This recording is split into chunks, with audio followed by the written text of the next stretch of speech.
John Murtough terlihat sedang melakukan pembicaraan dengan perwakilan Barcelona di tengah hubungan dengan Mason Greenwood. Direktur sepak bola Manchester United, John Murtough, bersama Direktur Negosiasi klub, Matt Hargreaves, bertemu dengan Deco dan dua agen pemain. Setan Merah dilaporkan mengincar kesepakatan pertukaran menarik yang akan membuat Greenwood menyelesaikan transfer permanennya ke Nou Camp musim panas ini. Murtough dan Hargreaves bertemu Direktur Olahraga Barcelona, Deco, dan dua agen CABs, Frank Tramboli dan Fede Masai. Penyerang Inggris berusia 22 tahun ini tidak memiliki perwakilan resmi, dan ayahnya mengambil peran penting dalam negosiasi selama karirnya sejauh ini. Manchester United telah mengatur pertandingan persahabatan pramusim melawan Real Betis di San Diego pada 31 Juli. Ini akan menandai kembalinya United ke Stadion Snapdragon yang berkapasitas 35.000, di mana The Reds menghadapi tim U21 yang kalah dari West Ham Juli lalu. Betis, yang saat ini berada di peringkat ke-7 di La Liga, dilatih oleh sosok familiar dalam diri Manuel Pellegrini, yang sebelumnya melatih Man City. Pertandingan terakhir antara kedua tim terjadi di Liga Eropa tahun lalu beberapa bulan sebelum tetangga tim La Liga, Sevilla, menyingkirkan MU dari kompetisi tersebut. Tur United akan dimulai melawan tim Liga Premier, yang bisa dibilang merupakan salah satu cara terbaik untuk mempersiapkan musim baru. Bentrokan itu akan berlangsung melawan Arsenal di Los Angeles di Stadion SoFi. Setelah pertandingan persahabatan Betis, United akan menghadapi Liverpool di Stadion Williams-Brice di Carolina Selatan pada bulan Agustus. The Reds kemudian diperkirakan akan kembali ke Eropa untuk menjalani lebih banyak pertandingan pramusim sebelum musim 2024-2025 dimulai. Penggunaan media sosial oleh para pesepak bola Manchester United adalah kisah terbesar musim ini. Setelah Jadon Sancho dan Marcus Rashford yang melontarkan pendapat pribadi, Amad Diallo membuat heboh dengan aksinya di media sosial. Dalam sebuah langkah yang pasti sudah diketahui oleh sang pemain yang akan membuat para penggemar terkejut, pemain Pantai Gading itu telah menghapus semua referensi tentang Manchester United. Pada saat artikel ini ditulis, profil Instagramnya hanya memiliki 3 postingan, semuanya dari masanya di Sunderland, di mana ia berkembang dengan status pinjaman tahun lalu. Dia juga telah mengubah bio Twitternya, dengan profilnya sekarang bertuliskan ini semua akan berakhir dalam bahasa Prancis. Amad dilaporkan memiliki kesempatan untuk kembali dipinjamkan pada bulan Januari, tetapi dia dibujuk oleh Ten Hag bahwa dia akan memiliki peran untuk dimainkan. Apa yang terjadi justru adalah skenario di mana dia tidak hanya berada di belakang Antony dan Alejandro Garnacho dalam urutan kekuasaan, tetapi bahkan Omari Forson telah melihat menit bermain lebih banyak daripada dia. Namun, aksinya di media sosial adalah tindakan yang sangat keliru.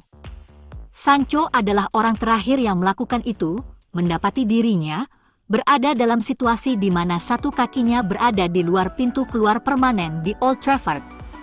Akan sangat disayangkan jika Amad mengikutinya, apalagi setelah masa pinjamannya di sepak bola Inggris yang menjanjikan begitu banyak hal. Kapten legendaris Manchester United, Roy Keane, mengatakan kepada mantan klubnya bahwa mereka perlu menemukan konsistensi dengan cepat jika ingin memiliki peluang untuk finish di tempat Liga Champions. Dia menjelaskan bahwa United perlu memenangkan pertandingan sebanyak mungkin dan berharap Spurs dan Villa kehilangan poin dalam prosesnya.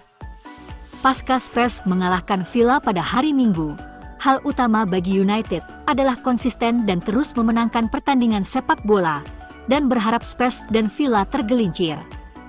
Keane memprediksi MU bisa meraih posisi kelima jika itu tersedia. MU disebutnya agak sulit untuk mengejar Villa di posisi keempat. Mereka harus terus memenangkan pertandingan tersisa dengan masih ada Liverpool dan Arsenal di antaranya. United juga terpaut 8 poin dari Aston Villa asuhan Unai Emery yang saat ini menempati tempat terakhir Liga Champions.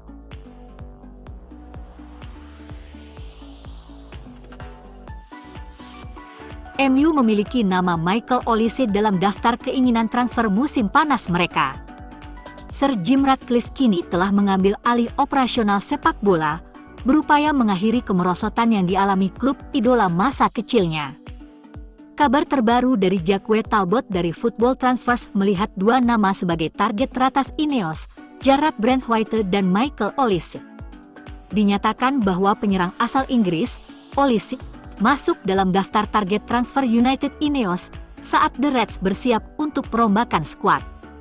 Lebih jauh lagi, penyerang berusia 22 tahun itu dikatakan terbuka untuk pindah ke Old Trafford, sementara persyaratan pribadi diperkirakan tidak akan menjadi masalah.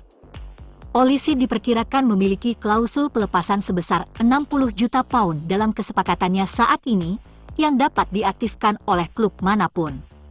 Ini akan menjadi penandatanganan terbaik jika klub bisa melakukannya. Manchester United adalah salah satu dari sejumlah klub yang terus memantau Mikel Merino, dengan negosiasi kontrak gelandang Real Sociedad itu menemui jalan buntu. Pemain berusia 27 tahun ini telah membuktikan dirinya sebagai salah satu gelandang paling dicari di La Liga setelah periode buruknya bersama Newcastle United, dan sekarang menjadi pemain reguler di skuad Spanyol asuhan Luis de la Fuente. Musim ini, Merino telah mencetak 3 gol dan 3 assist di kasta tertinggi Spanyol, dengan Sociedad berada di urutan ke-6 dalam klasemen, dan juga mencetak 2 gol di Liga Champions. Manchester United, Manchester City, Juventus dan Atletico Madrid semuanya memantau Merino, dan Sociedad bisa mengaktifkan klausul pelepasan 60 juta euro, mengingat ia bisa pergi dengan status bebas transfer pada tahun 2025. Gelandang Fenerbahce Ismail Yüksek mengungkapkan bahwa dia bermimpi bermain untuk Manchester United, di tengah laporan baru-baru ini bahwa dia mungkin akan pindah ke Inggris. Fanatik melaporkan kemarin bahwa Tottenham telah menawar gelandang tersebut, tetapi tampaknya dia memprioritaskan United. Remaja berusia 25 tahun ini berpartisipasi dalam proyek Young Experience Smith yang diselenggarakan oleh Kota Iznik, berinteraksi dengan anak-anak dan berbagi pengalaman mereka. Membahas potensi transfer Eropa, Yüksek menekankan pentingnya waktu yang tepat, kesesuaian sistem, dan kemampuannya beradaptasi. Dia kemudian mengungkapkan impian masa kecilnya untuk bermain untuk Manchester United, menunjukkan aspirasinya untuk pindah ke klub top Eropa di masa depan. Pemantau bakat Manchester United telah mengidentifikasi penyerang berusia 16 tahun, Francesco Camarda, sebagai target transfer menyusul kenaikan status seniornya yang luar biasa di Serie A. Gazzetta dello Sport mengklaim juara Liga Premier 20 kali itu telah ikut dalam perlombaan untuk mendapatkan pemain internasional muda Italia kelahiran Milan tersebut. Hebatnya, meski berusia 16 tahun pada hari Minggu, 10 Maret, pemain asal Italia ini telah tampil 2 kali untuk tim asuhan Stefano Pioli, dengan kedua penampilan seniornya terjadi pada usia 15 tahun. Bakatnya telah terlihat selama beberapa waktu, dengan bentuk tubuh dan fisik yang mengesankan melebihi usianya. Kemampuan luar biasa seorang striker sudah terlihat sejak usia dini.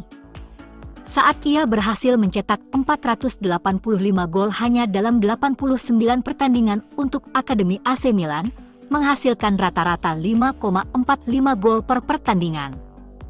Pada usia 14 tahun, ia diperkenalkan ke tim U19 dan menunjukkan bakatnya dengan mencetak 2 gol dalam kemenangan persahabatan melawan tim Eccellenza Solbiatese.